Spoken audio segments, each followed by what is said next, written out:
나이 들면은 말과 행동을 조심해야 됩니다. 예를 들어서 시내에 나가서 보면은 나이 든 사람이 빨간불인데도 불구하고 건너간다? 지하철 안에서 막 떠드는 것도 귀가 잘 안 들려서 그렇다. 그건 천만의 말씀이요. 이것은 나이 값을 못하는 겁니다. 우리가 나이 들수록 추잡해 보이는 거, 주책이다 이런 얘기하죠. 이 주책 맞은 행동을 해서는 안 됩니다. 그러면 주책 맞은 행동이 무엇이냐? 제가 7가지로 정리를 해봤습니다. 첫째는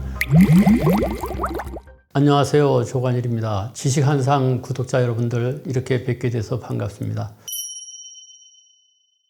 어떻게 하면 아름답게 늙을 것이냐, 매력있게 늙을 것이냐, 이게 사실 숙제지요. 나이가 젊은 것 자체가 매력이다. 맞는 얘기예요. 지하철을 타든가 시내를 가다가 젊은 사람을 보면요, 젊은 사람 자체가 매력이라고 하는 것을 실감합니다. 그러나 나이 든 사람은 나이 든 사람대로의 매력이 있을 수 있는 거죠. 그래서 매력 있는 사람을 신중년이라고 하죠. 그리고 런던 정치경제대학교의 캐서린 하킴이라고 하는 분이 있어요. 이분이 뭐라 하느냐, 매력 자본이라는 것을 강조했어요. 매력 있는 것도 하나의 자본이라는 거죠. 재산이라는 겁니다. 그래서 어떻게 하면은 나를 매력 있게 가꿀 것인가를 신경 써야 되는데, 제가 그것을 기억하기 쉽도록 1, 2, 3, 4, 5로 이렇게 만들었습니다. 첫 음을 따가지고 만들었어요. 첫째 1, 일부러라도 자주 웃을 것. 웃는다는 게 굉장히 중요하다는 거 잊지 마시고 그냥 심심하면 웃으세요. 허허허대고 웃으세요. 2, 이러쿵 저러쿵 따지지 말 것. 따지는 사람은 매력이 없습니다. 마음에 들지 않는 일이 있더라도 너무 따지지 마시고 넘어가는 그런 면이 있어야지. 토 다른 사람 보면요, 토 나옵니다. 그러니까 제발 따지지 마시고. 세 번째 3은 뭐냐, 삼가라. 품격 없는 짓을. 품격이라고 하는 것, 나이 값을 하는 것 중에 하나인데 굉장히 중요한 겁니다. 4는 뭐냐, 사랑으로 충만할 것. 이게 굉장히 중요합니다. 까미가 그런 얘기했어요. 인생에서 말이죠, 마지막에 가면은 얼마만큼 가졌느냐가 아니라 얼마만큼 사랑했느냐를 놓고 심판받을 것이다, 이런 얘기했습니다. 그러니까 사랑의 눈으로 세상을 보시기 바랍니다. 젊은 사람이 좀 좋지 않은 짓을 하더라도 사랑의 눈으로 봐서 이해해 주시고, 아내 또는 남편도 그동안 고생 많이 했다는 사랑의 눈으로 봐주시고, 이 사랑으로 사람을 대하고 사랑으로 세상을 보라는 것 잊지 마시기 바랍니다. 그리고 5번째가 뭐냐, 오늘을 만끽할 것. 나이가 들면요, 내일이 없다고 생각하십시오. 그렇다고 여러분들 또 섬찟하게 무슨 죽음을 얘기하는 게 아니라 내일은 내일 가봐야 됩니다. 그러니까 오늘을 만끽해야 됩니다. 김혜자 선생님이 백상예술대상에서 눈부시게 오늘을 맞이하라는 그런 말씀하시더라고요. 맞습니다. 오늘을 제대로 사셔야 됩니다. 그래서 이 5가지를 마음속에 꼭 담으셔야 됩니다. 1, 일부러라도 자주 웃을 것. 2, 이러쿵저러쿵 따지지 말고요. 3, 삼가라. 품격 없는 짓을. 4, 사랑으로 이 세상을 보시고. 5, 오늘을 만끽하라. 이 1, 2, 3, 4, 5를 꼭 기억하시기 바랍니다. 우리가 나이 들수록 평판을 떨어뜨리는 행동은 추잡해 보이는 것, 주책이다 이런 얘기하죠. 이 주책 맞은 행동을 해서는 안 됩니다. 그러면 주책 맞은 행동이 무엇이냐? 제가 7가지로 정리를 해봤습니다. 첫째는 잔소리가 많은 거죠. 나이 들면은 걱정이 많을 수밖에 없습니다. 왜냐, 세상을 살아봤기 때문에 운전하는 걸 봐도 아이고 왜 운전을 저렇게 하는가 걱정되죠. 노심초사합니다. 그러다 보니까 40대 50대 된 자녀가 왔는데도 불구하고 자녀가 집으로 돌아갈 때 운전 조심하라 계속 얘기하죠.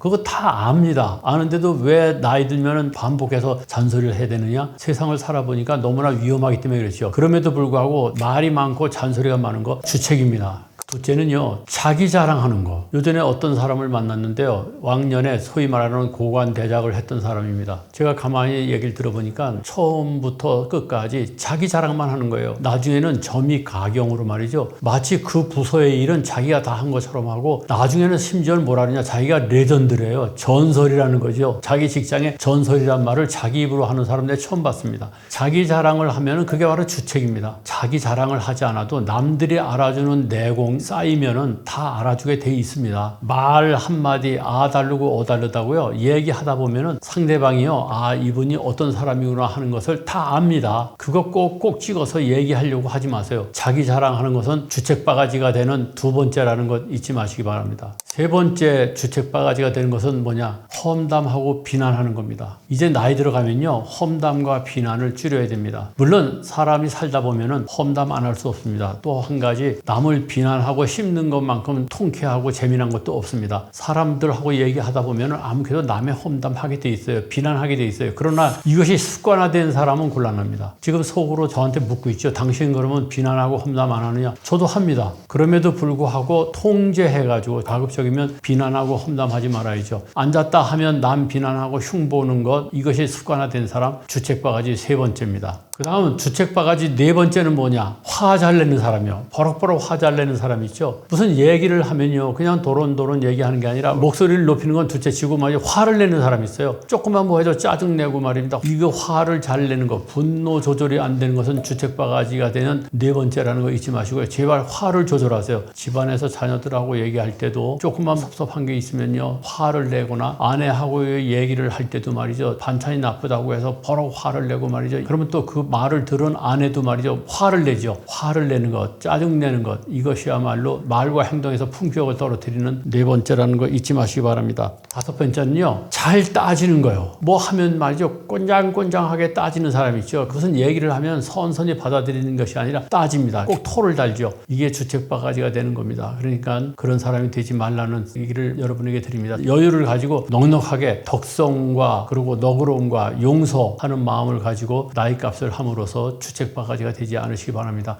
여섯 번째 주책바가지가 된 것은 고집불통이요. 정말 고집불통이 있죠. 한번 얘기했다고 하면 그냥 끝까지, 그걸 신념이라고 하는데 신념과 고집불통은 다릅니다. 신념이라고 하는 것은 다른 사람이 인정해 줄 때 신념이 되는 것이죠. 고집불통은 뭐냐? 남들은 아무도 인정 안 해주는데 자기만 A가 옳다, 일이 옳다, 갑이 옳다고 우겨대는 거예요. 우기는 거, 이거 주책바가지죠. 그런 사람하고는요, 대화를 섞기가 정말 싫어집니다. 그래서 제발이지 나이 들수록 사고방식이 유연해야 됩니다. 이게 상당히 어려운 거죠. 원래 유연한 사고방식은 젊은 사람들의 특징입니다. 그럼에도 불구하고 우리가 나이 든 티를 내지 않고 나이 든 사람답지 않으려면 사고방식이 유연해야 됩니다. 유연하다는 것은 뭐냐? 상대방이 무슨 얘기를 했을 때 그럴 수도 있겠구나. 나는 생각이 다른데 당신은 그렇게 얘기할 수 있겠구나 하고 유연하게 받아주는 것. 이렇게 됨으로써 가급적이면 자기의 주장을 강하게 펼치지 마시고 고집불통이 되지 않으시기를 바랍니다. 마지막으로 주책바가지가 되는 일곱 번째는 나이로 누르는 거예요. 무슨 얘기하면요, 당신 나이가 몇 살인데, 이거 주책바가지가 되는 겁니다. 또는 식당이라든가 어디 가서 서비스를 받을 때 다짜고짜 반말하는 사람이죠. 이게 나이로 누르는 갑질입니다. 갑질이 따로 있는 게 아니에요. 오죽했으면 말이죠, 어느 식당에 보니까 이 티셔츠에다가 저도 남의 집 귀한 자식입니다, 이렇게 써 있더라고요. 그게 뭡니까? 어떤 사람들이 자식처럼 생각하기 때문에 반말합니까? 그러지 마시고요. 제발이지 젊은 사람한테도 초면인 경우에는 존댓말을 쓰고 그렇게 함으로써 품위를 드러나게 하시기 바랍니다. 제발 나이로 누르지 마시기 바랍니다. 이 일곱 가지가 주책바가지가 되는 지름길입니다. 여러분은 어떻습니까? 한 번쯤 돌아보시고요. 주책 맞은 노인이 되지 않도록 조심하셔야 되겠습니다. 나이 들면은 말과 행동을 조심해야 됩니다. 물론 젊은 사람들은 젊은 사람들 나름대로 말하는 것, 행동하는 것 조심해야 되죠. 그런데 나이 들어갈수록 저 사람이 나이 들었는데도 제대로 그것을 못한다고 하면은 나이 값을 못하는 거죠. 나이 값이라고 하는 것은 나이에 걸맞는 그런 말과 행동을 하는 것을 나이 값이라고 합니다. 그런데 대개 나이 값이라고 하면은 나이 든 사람만을 대상으로 생각하는데 젊은 사람도 나이 값이 있습니다. 젊은 사람의 나이 값이라고 하는 것은 열정적이고 도전하고 겸손하고 정의롭고 이런 것이 젊은 사람다운 나이값이라고 할 수 있는데, 나이 든 사람의 나이값은 뭐냐? 이걸 우리가 한번 곰곰이 생각해 볼 필요가 있어요. 제가 첫째로 꼽는 것은 덕성이 있어야 된다고 생각합니다. 왜 덕이 있어야 되냐면은 나이 든 사람은 나이 든 것만큼 세상을 살아봤기 때문에 살아보니까 별거 아니더라, 그리고 살아보니까 너그러운 것이 최고더라 하는 그런 가치관에 대한 확고한 신념이 있게 되죠. 그래서 첫째는 덕성이라고 하는 생각을 합니다. 두 번째는요, 너그러움이죠. 물론 덕성하고 다 비슷한 개념입니다만 좀 사소한 것은 인정해주고 받아들이고 그러한 너그러움이 있어야 됩니다. 즉 용서할 수 있어야 되죠. 공자의 수제자 중에서 자공이라고 하는 수제자가 있었습니다. 어느 날 자공이 공자에게 물었어요. 스승님, 세상을 살면서 꼭 지켜야 될 것이 있다면 한 글자로 무엇이라고 생각하십니까? 했더니 공자가 뭐라고 했는 줄 아세요? 수많은 글자 중에서 서라고 했습니다. 서라고 하는 것은 바로 뭐냐? 용서할 때의 서자입니다. 다시 말해서 나이값을 한다는 것은 아까 얘기한 덕성, 너그러움, 그리고 용서, 남을 용서할 수 있어야죠. 길을 가다가 누군가가 실수해가지고 좀 피해를 입었다 하더라도 너그럽게 덕성을 발휘해서 용서할 수 있어야 됩니다. 그리고 또 하나의 나이값이라고 하는 것은 그만큼 살아봤기 때문에 지혜로워야죠. 즉 경륜이 있어야 됩니다. 경륜이라고 하는 것은 살아오면서의 경험을 통해서 터득한 지혜죠. 그런 지혜로움이 있어야만이 사람이 나이 든 사람으로서의 나이 값을 다하는 게 아니겠습니까? 그리고 마지막으로 나이 값이라고 하는 것은 품격을 얘기합니다. 예를 들어서 건널목에 빨간불이 켜 있는데 건너갈 것이냐 말 것이냐. 젊은 사람이 만약에 그대로 건너간다면은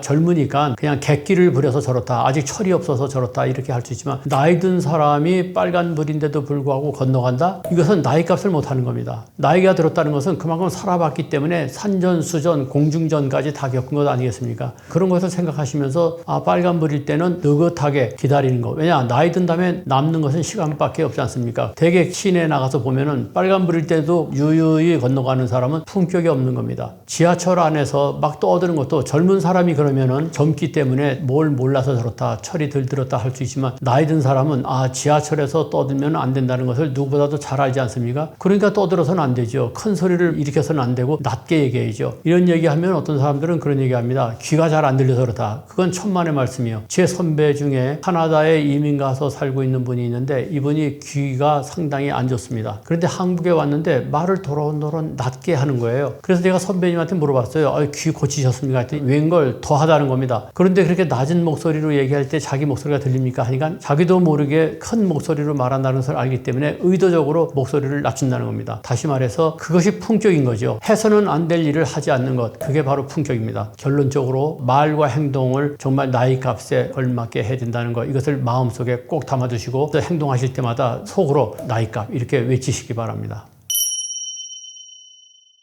우리가 나이 들수록 존중받는 행동이 무엇이 있느냐 이런 질문을 많이 받게 됩니다. 나이 들수록 존중받는 행동이 한두 가지가 아니죠. 마음속에 담아둬야 될 것이 뭐가 있느냐. 전 하나만 여러분에게 권합니다. 잘 웃으시라는 겁니다. 그래서 대화할 때 제가 만든 용어인데 웃음 대화법이라는 것을 제가 주장을 합니다. 무슨 얘기할 때 허허대고 웃어라 이런 얘기죠. 그럼 웃음 대화법이 왜 좋냐. 첫째는요. 웃음이라고 하는 게 대화 효과가 있습니다. 허허허 웃는다고 하는 것은요. 인정한다는 뜻도 되고 좋아, 그렇지, 맞아 이렇게 긍정하는 대화의 효과가 있다는 것을 잊어서는 안 됩니다. 두 번째는요. 맞장구 효과가 있습니다. 허허허 웃는 건 뭡니까? 그래 맞아, 그래 나는 동의해 이런 뜻이죠. 그래서 두 번째는 맞장구 효과가 있다는 겁니다. 세 번째는요. 분위기 상승 효과가 있습니다. 생각해 보세요. 무슨 얘기하는데 한 사람이 깔깔대고 웃어보세요. 분위기가 업되지 않습니까? 웃음이라고 하는 게 그냥 단순히 웃음으로 끝나는 게 아니에요. 그 상황에서 분위기가 업된다는 것. 그래서 웃음의 세 번째 효과는 분위기가 상승된다는 것이죠.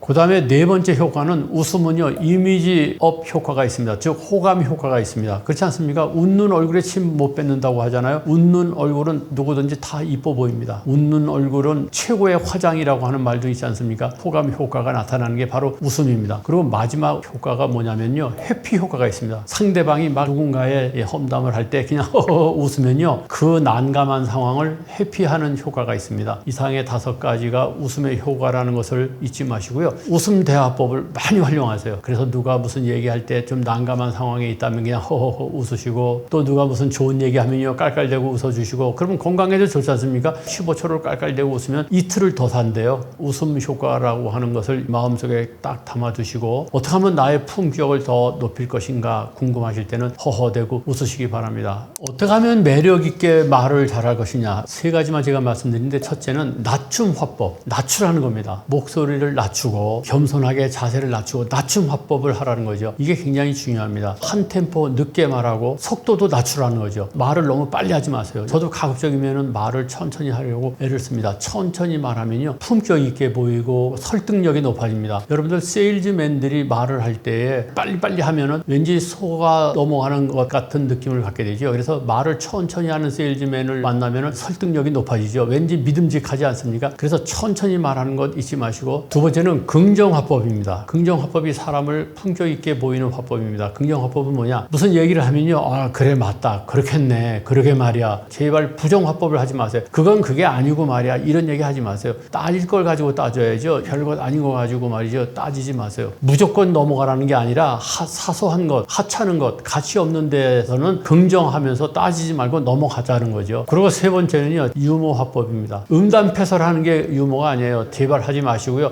유머러스 하다고 하는 것은 그냥 톡 쳐서 웃기는 겁니다. 웃으면서 넘어가는 유머 화법, 이렇게 세 가지 화법을 함으로써 품격 있는 사람으로 평가받을 거라고 확신을 합니다. 여러분들 꼭 실천하시기 바랍니다. 여러분 어떻습니까? 오늘 보시고 여러 가지 생각이 드실 텐데, 물론 동의하시는 것도 있고 동의하지 않는 것도 있는데, 중요한 것은 뭐냐면은 나이 들수록 나이 값을 하면서 품격 있고 매력 있는 노후를 만들자는 거죠. 이게 핵심입니다. 그런 면에서 방송을 다시 한번 보시고요. 마음에 드는 것 있으면요, 수첩에다가, 핸드폰에다가 메모를 하세요. 그래서 수시로 보면서 자기를 가꾸기 바랍니다. 자기를 가꾸고 다듬어야만이 매력 있는 사람이 된다는 것, 품격 있는 노후가 된다는 것 잊지 마시고 꼭 실천하시기 바랍니다.